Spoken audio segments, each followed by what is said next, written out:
We're doing a package deal today. It's me and Byron again. Hi. And we're gonna do 205 live from June. I want to say 13th. Yes, June 13th, and the June 14th episode of NXT in one shot. So everyone watching this video needs to feel real special right now. All the specialness. All of the specialness is a thing that you are feeling right this second. In your pants. I mean, if it's in your pants, then that's your problem, I guess.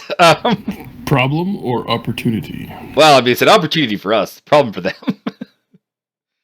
So let's start off with 205 Live. We started off with Akira Tozawa and Titus O'Neil doing their thing in the backstage area, and this is pretty good. I'm really liking the storyline. I really did not care for the Titus brand idea when it was originally sprung, but it really is growing on me. Titus O'Neil is doing a fantastic job with it. Well, you know why it's growing on you? It's because no one else is sold on the Titus brand idea either.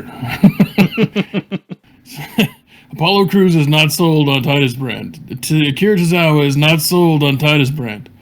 I don't know how they've gone completely meta with this gimmick, but I like it. It is really good. I love the Reigning Yen stuff.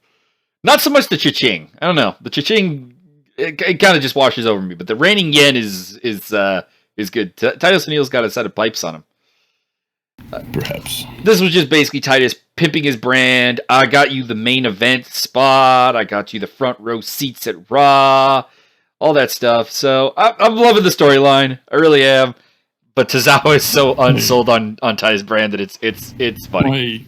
My only question for this episode really is, where the hell's Phillips, and why did they really think that they could get a guy that kind of looks like Corey Graves and that he would be just as good as Corey Graves? Is that what the decision-making process was? Because when they showed both announcers, I don't know who that other guy is, but I thought it was Corey Graves' little brother, or maybe they tried to clone him and it failed, and they're like, well, we spent the money, we got to put him out there. The announcer in question is Vic Joseph. He's done some work in NXT before. He really wasn't bad, but yeah, where was Tom Phillips? Because Tom Phillips did NXT, and this kind of goes back to my rant just in general about the commentary teams: is stop splitting up Tom Phillips and Corey Graves. Have them work together. They are fantastic together.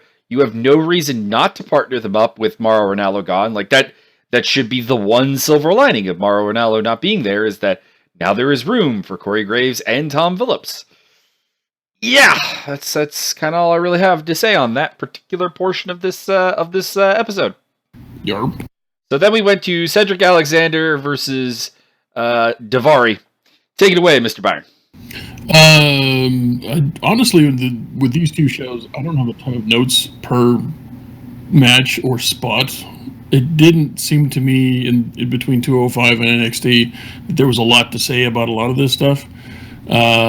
This was an acceptable match. I didn't have a particular problem with it. I just found my attention wandering off because they did frequently. It was another one of these new, we're going to get the cruiserweights to do a spot, and then we're going to wait 30 seconds to a minute before we do the next spot so that the heel can kind of stand around and look at the crowd like he's lost. Or there's a rest hold or something like that. And then, the only real exciting part of this was really the finish, which involved Noam Dar wandering down underneath his girlfriend, who's so annoying. I have, in all caps, I have many expletives, and she should, tell that fucking wench to shut her fucking cock holster. Fuck is exactly what I have written here in all caps. And that's pretty much how I thought about that. And then I don't even remember. Like, did he just kind of gently nudge Noam Dar off the ring apron, and that was it for him? And then the lumbar check on Daivari. I mean, I don't know why they're doing these matches with Cedric Alexander. If they're trying to push him, they should just push him. I don't know what's up with these. I keep going on and on about these weird half pushes that they keep doing with competitive matches. I just don't get it. I didn't hate the match. It just didn't really hold my attention. Kind of really the same thoughts. I will say that Dar did end up eating a drop kick from Cedric as opposed to like a gentle nudge. Oh, was it? It was a drop kick. I was probably busy typing expletives at the time, and yeah, I just wasn't paying attention. And I was like, hey, there's Noam. Oh, Noam's not on his feet anymore. Okay, whatever, moving on. Just please somebody hit the mute button or something. Yeah, it was an okay match that I enjoyed enough, but it just went back to the whole Alicia Fox, Noam Dar, Cedric Alexander feud, which, can this die, please? Like, why is this not dead?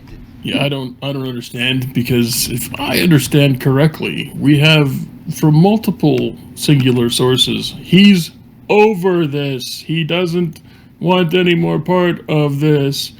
And as far as I can tell, neither does Noam Dar and neither does Alicia Fox. So why are we? It seems like if Alicia Fox does, but it doesn't seem like Noam Dar has any faith that he could actually beat Cedric. And Cedric doesn't really want any more of this feud, so we've basically gone to Alicia Fox is like whipping Noam Dar into going out and trying to fuck with Cedric, which it doesn't even seem like Noam's on board with at this point. Yeah, they seem totally checked out on this particular feud, and I'm not unless you're gonna listen. Here we go.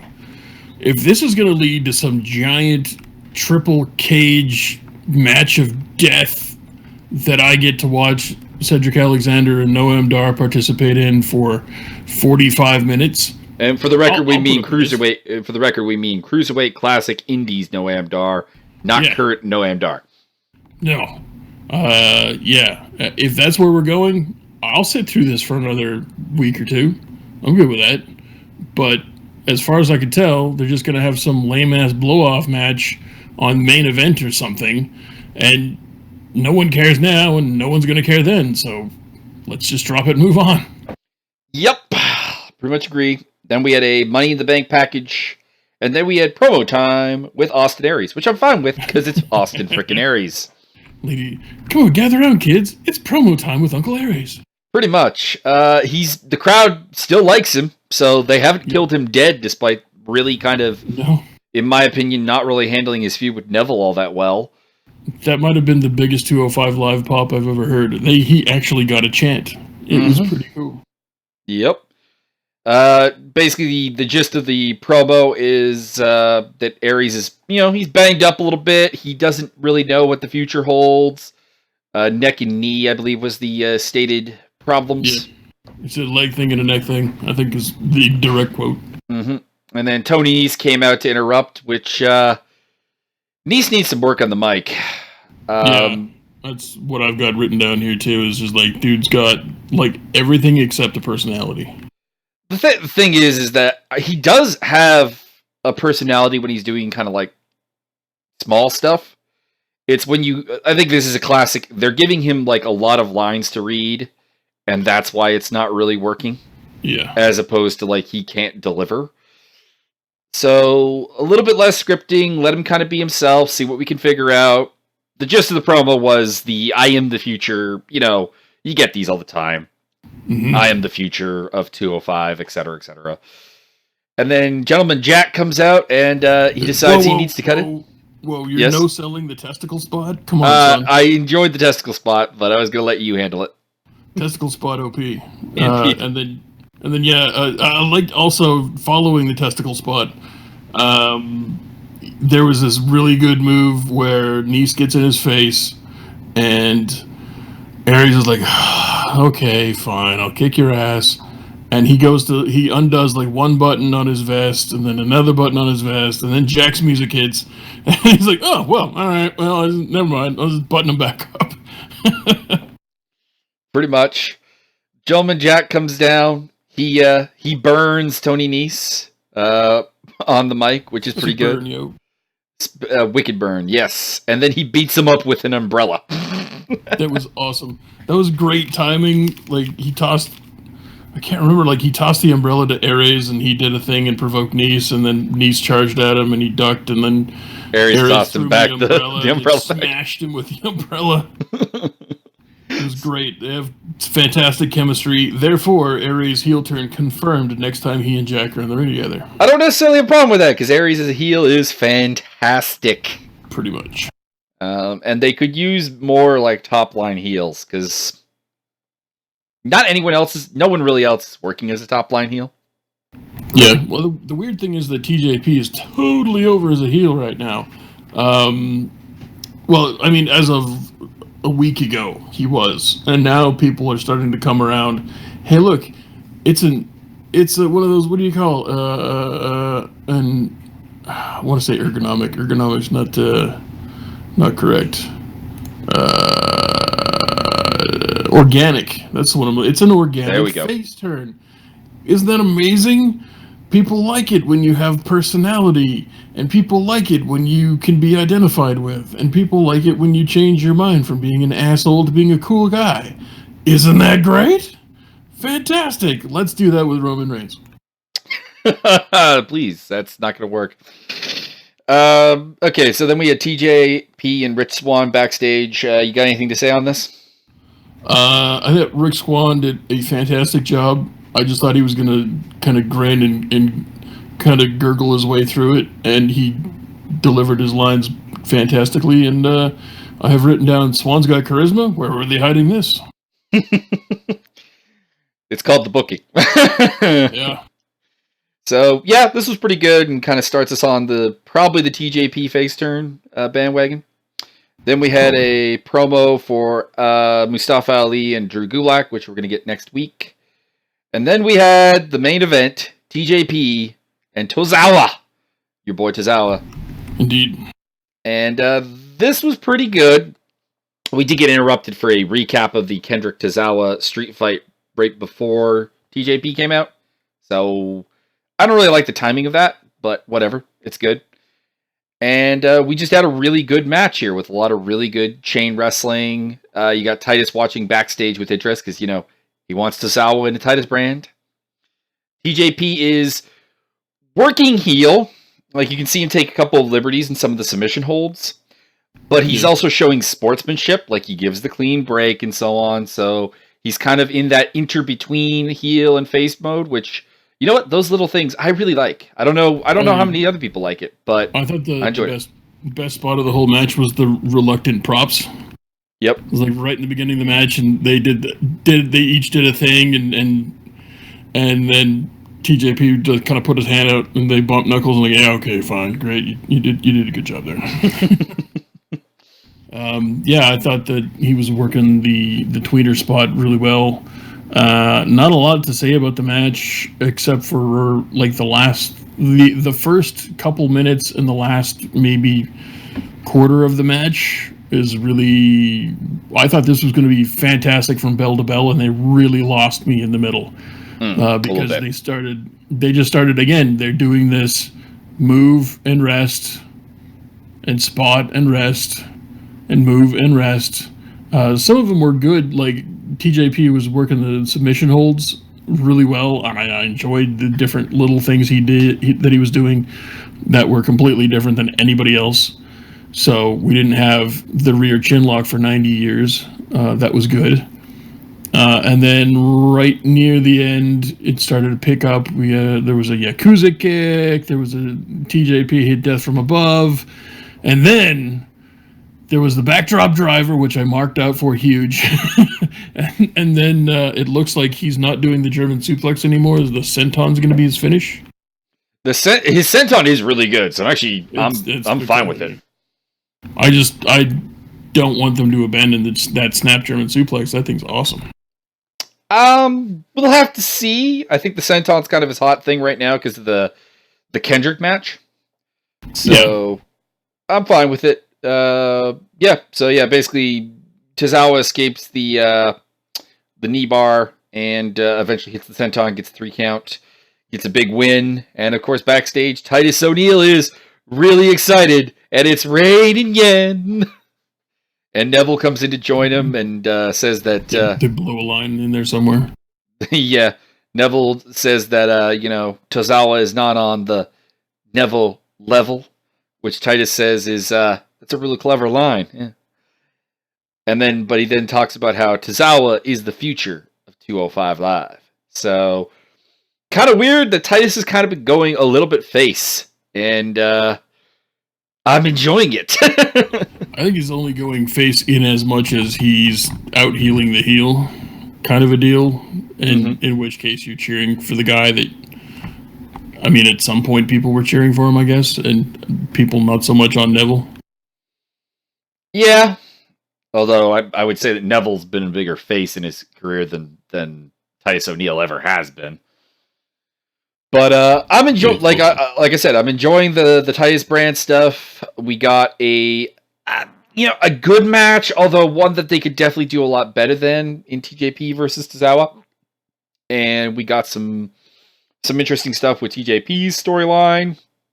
We got good promo time with Austin Aries.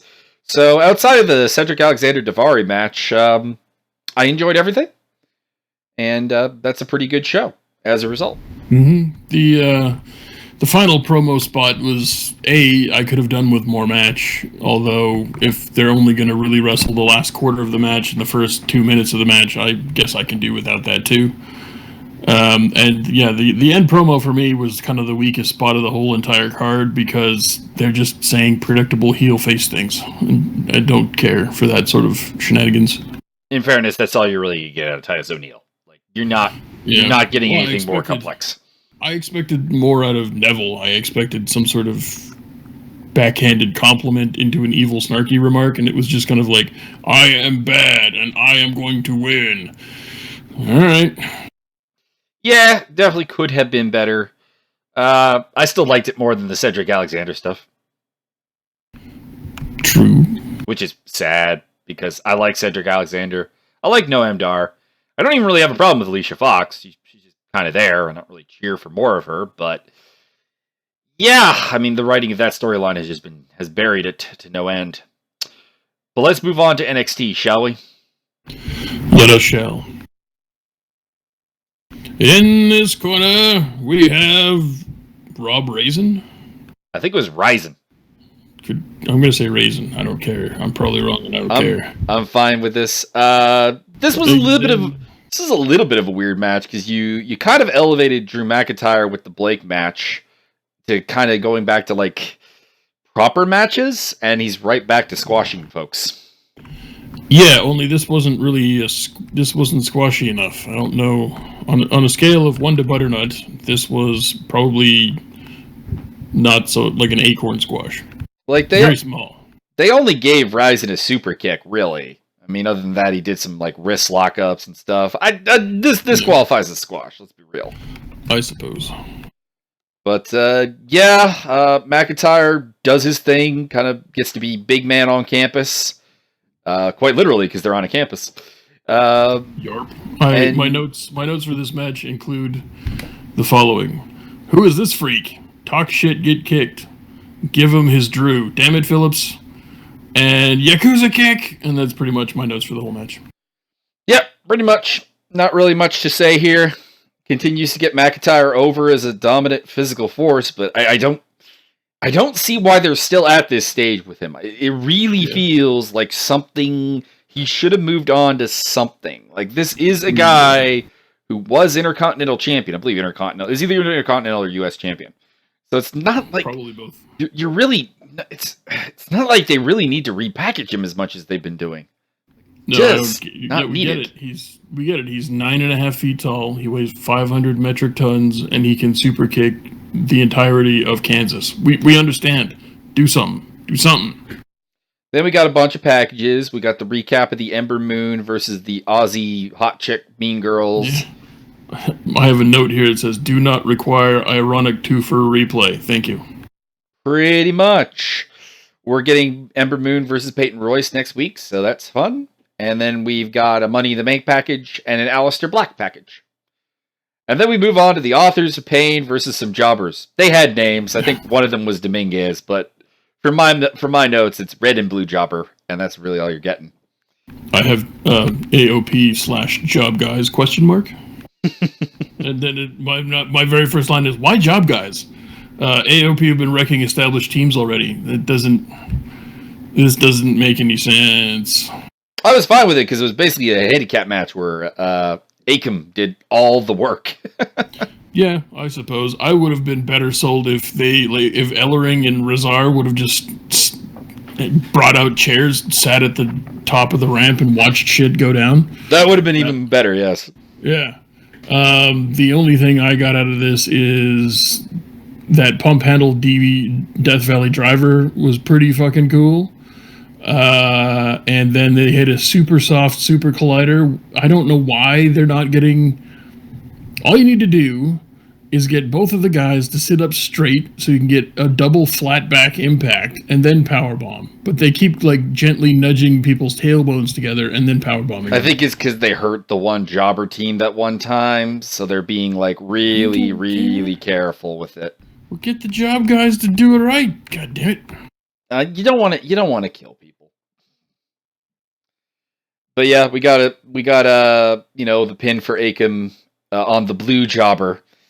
And then we got the Super Collider after the match. And then Ellering got some mic time, talking about the Book of Pain and the Book of Dominance. Yeah, the production crew missed their spot again. Mm-hmm. They've been contagious about that lately. I don't know what's going on, to be honest. Yep. My final note for the match when Heavy Machinery came out, it says, "Dang, them's some hosses. It's a hoss-pocalypse." Oh yeah, this is a match I want to see. I desire this match. There's a lot of hoss in there. Yeah, that's pretty much it. Authors of Pain backed out of their fight with Heavy Machinery for now. And then we went into a Bobby Roode, Roddy Strong recap, and a 205 hype package, and a Sonya Deville hype video. Oh, is that her name? I just have her written down as MMA Chick Spot ? Yeah. And from what I can remember, she can barely work a match, but she's got a great persona, and she's now got a catchphrase, put your hair up and square up. Like I said when we were talking about her versus, the name of the girl she was wrestling. Blonde chick. The blonde chick, yeah. She's got a lot of potential. She really, really does. But I don't know if there's any... Like, she needs to work with someone who understands how to make the MMA gimmick work in wrestling. And it seems like she absolutely does not have that.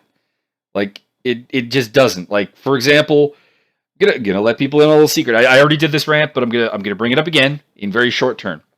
She takes off her gloves to beat you.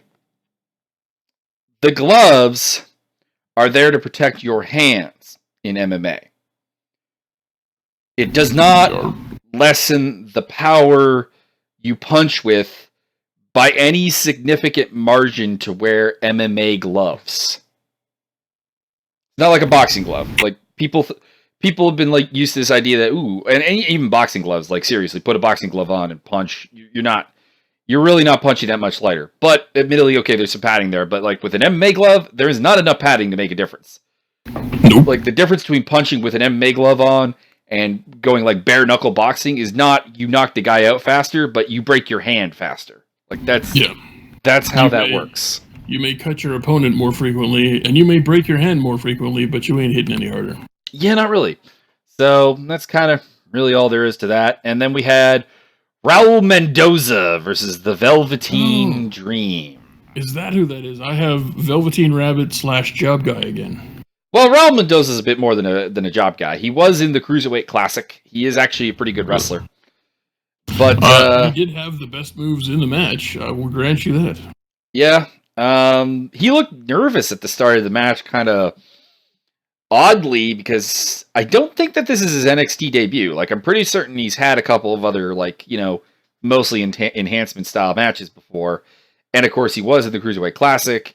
He's an established wrestler, veteran of the ring, etc. So he looked a little more nervous than I thought he should. And I think I might know why, because he had negative chemistry with the Velveteen Dream. I think that the Velveteen Rabbit is just a black hole of not gonna work. That's not... Yeah. I didn't put it on Job Guy's performance. Job Guy had all the moves. He had the slick in between the middle rope move. He had great kicks. I don't can't remember anything he did that was not anything other than at least good, if not really good. It's just that this dude is not like he needs to work with Gold Dust. He needs a mentor if he's going to do this quote ambiguous thing, which is not ambiguous. He's supposed to be gay, like very effeminately gay. We get it. It's not a problem. Just do it right.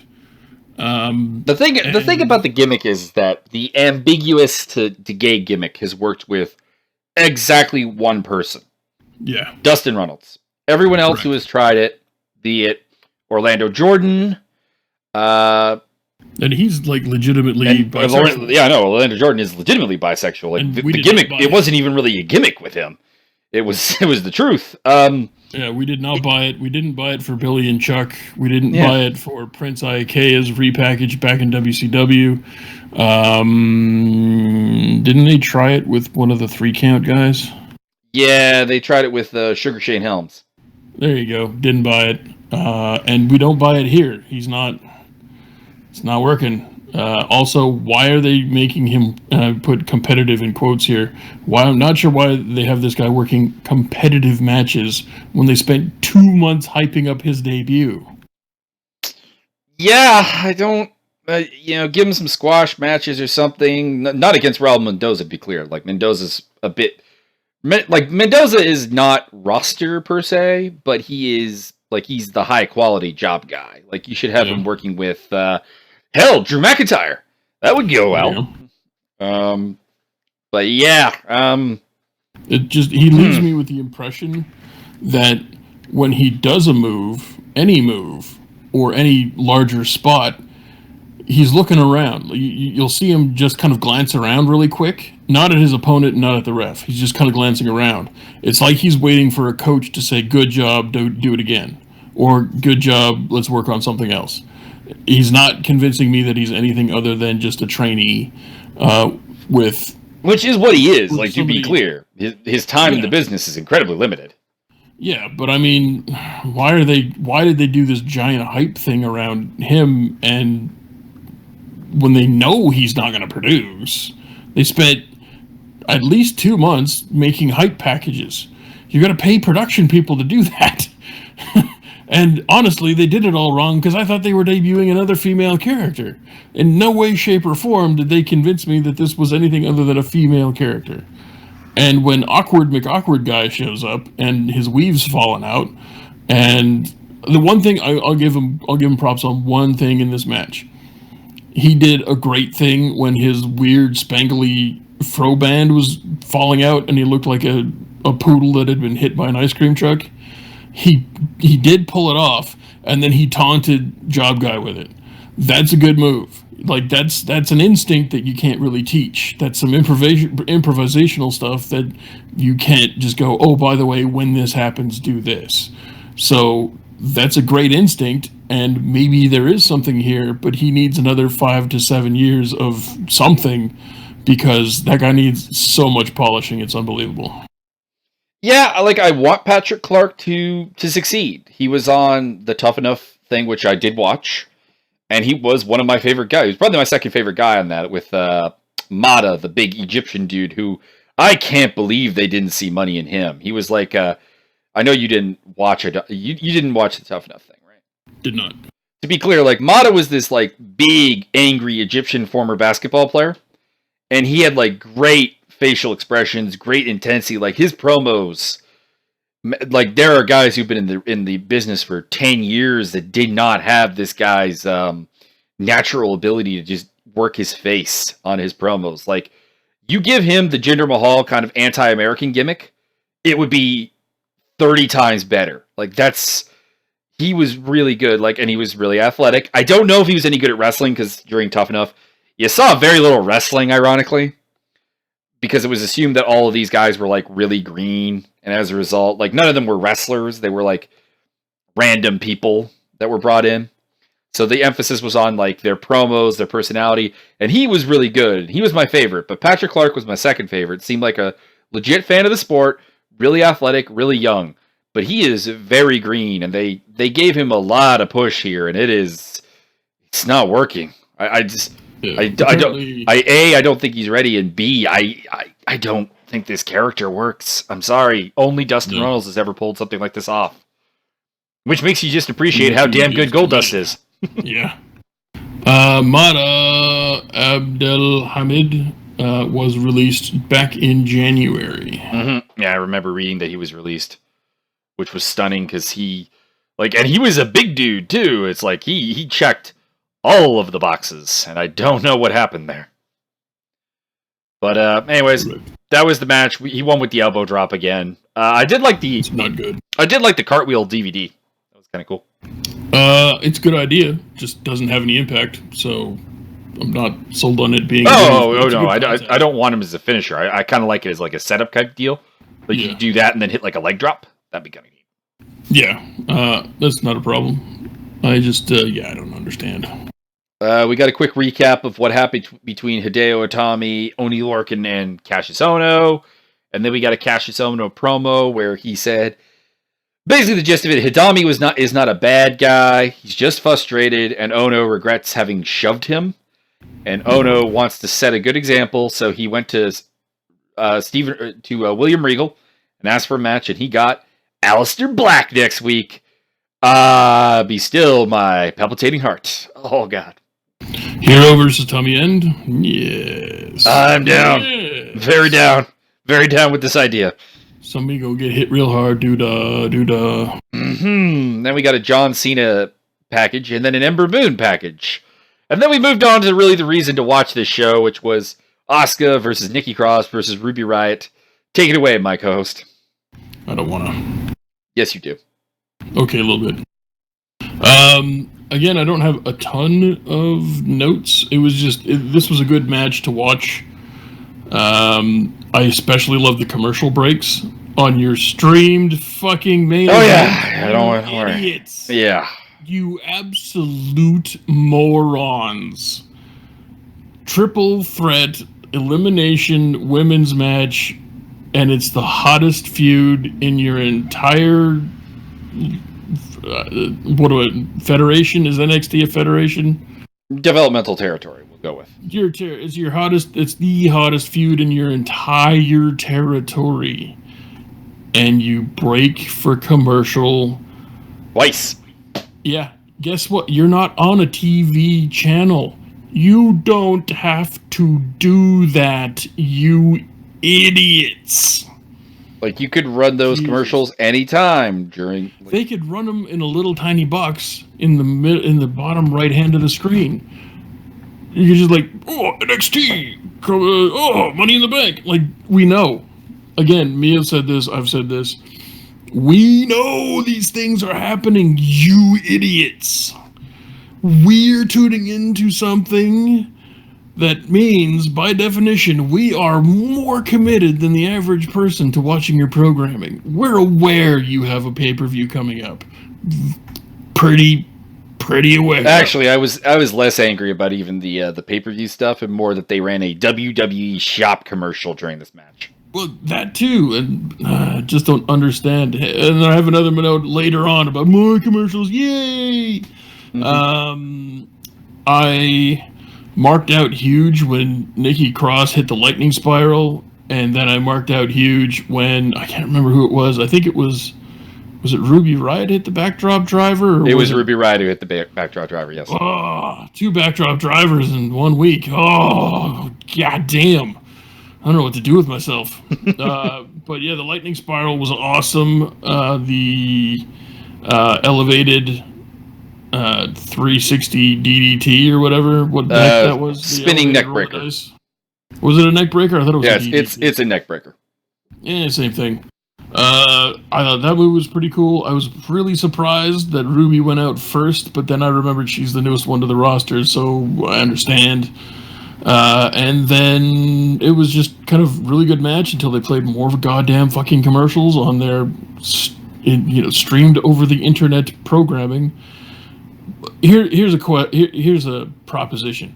Play as many commercials during the middle of your matches as you want. Just pause the fucking matches, you idiots. Don't make me miss stuff that you're deliberately not showing me for reasons unexplained. you kind of destroy the flow and my enjoyment of the match. Oh, yeah. So just goddamn stop it. And then there was a complete bollocks finish, which I was totally not happy with. This is a no DQ, no count-out match, so they DQ'd them both. Oh yeah. I got a note here that says outside brawling with headbutts, hair pulling, etc. And the ref rules in a no contest. The rules, ref. The rules. The fucking rules, ref. It's right here on mine as well.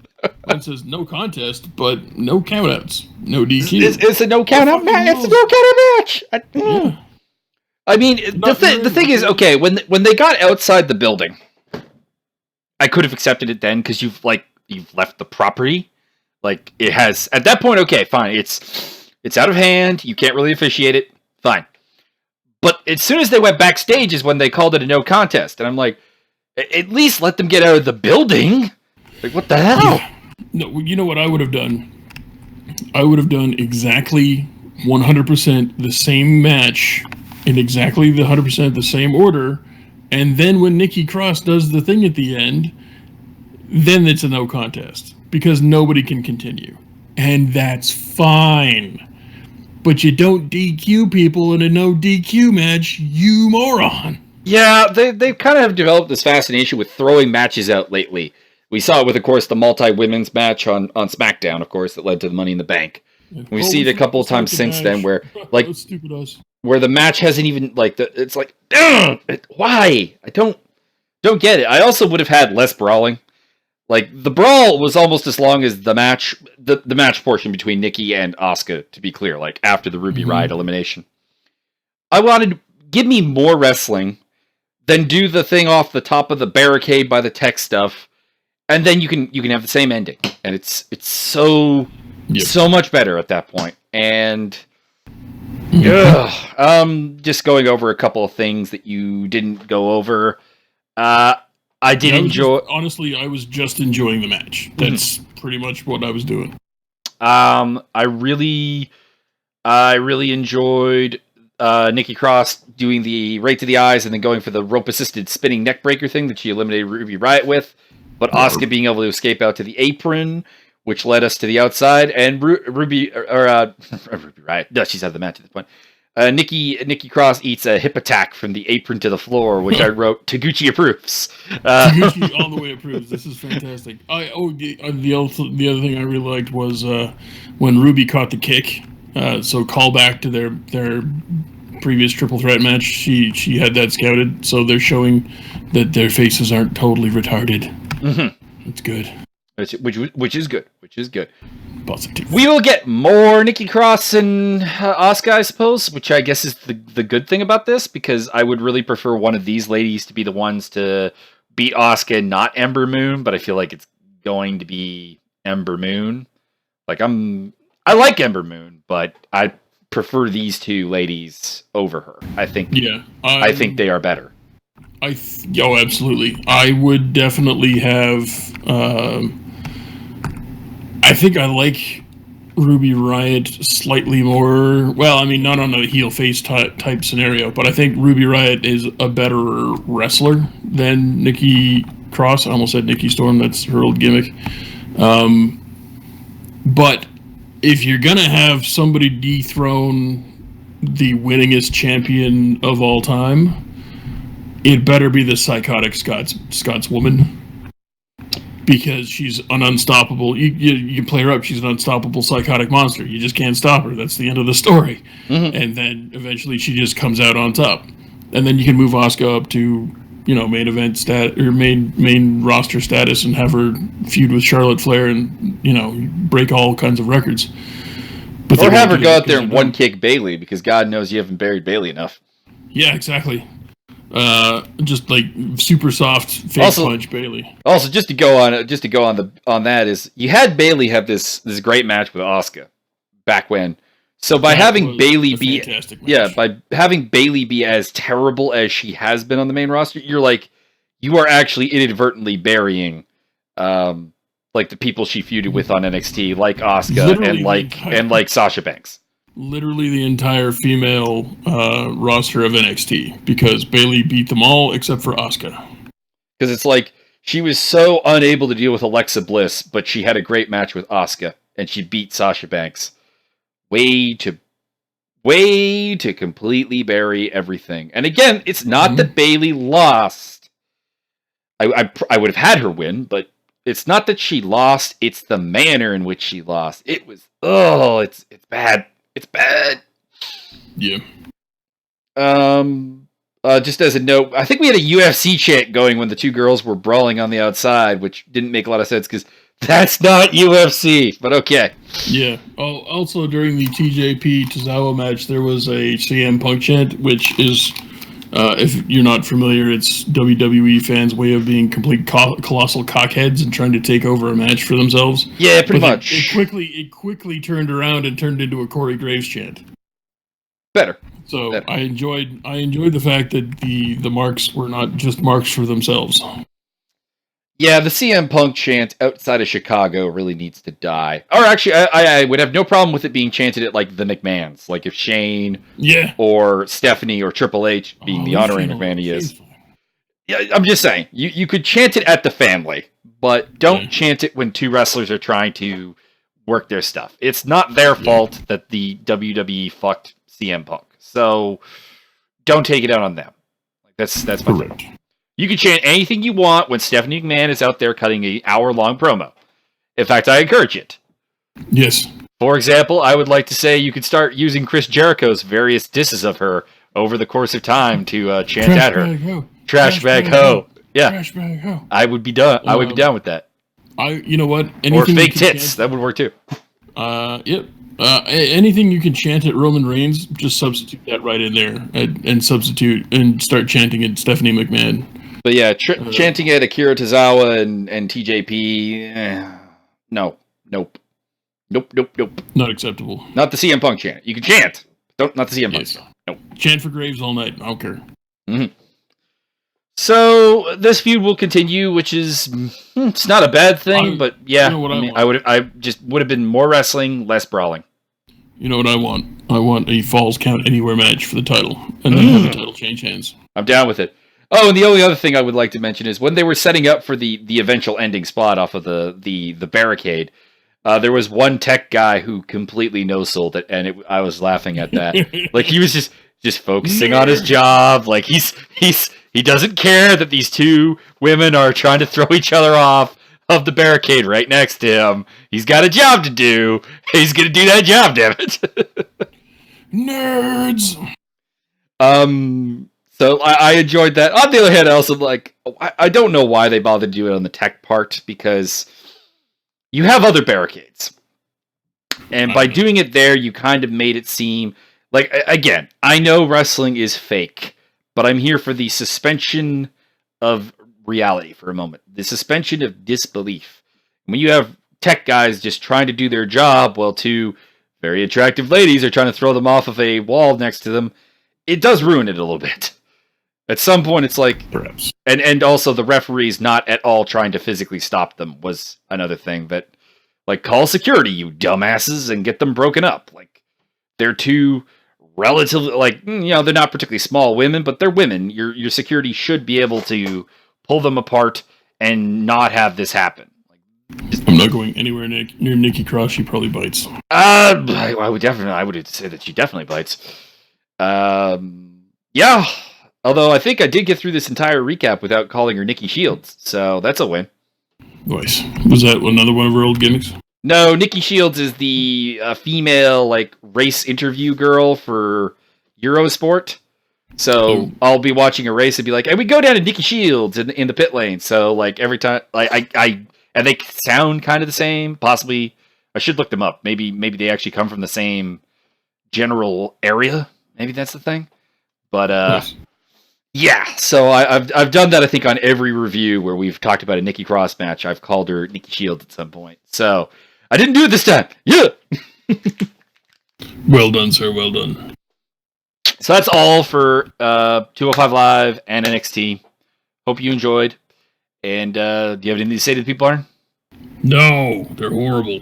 So they can stay on your lawn? No. Get off his lawn!